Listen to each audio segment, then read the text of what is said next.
是在地新闻，继续来看副总统陈建仁讲宣布要来让位。伊伫个面册发表着公开批，讲已经向总统蔡英文来报告，讲伊阶段性的任务到明年为止。这个下晡，陈副总统有来参加着媒体社庆的活动，来看现场上新的状况。我告诉他，改革的工作相当的艰难，但是他相当的勇敢，而且有智慧，愿意带领台湾走出这一条路。这是在最近我们看不到有任何的政治人物愿意改革，他承担了所有的责任，而且呢带领的所有的团队往前走，所以我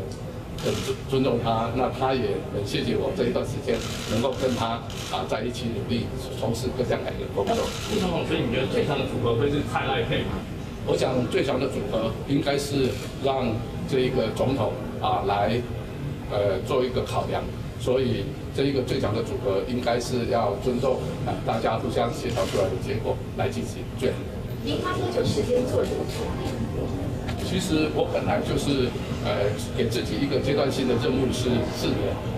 那我也觉得现在是一个机会，因为我看到民进党内很多的好朋友们，大家都相当的忧心，那我觉得民进党一定要团结，团结一定赢。所以呢，在这里我也希望呼吁民进党的好朋友们，大家能够团结一心，共同支持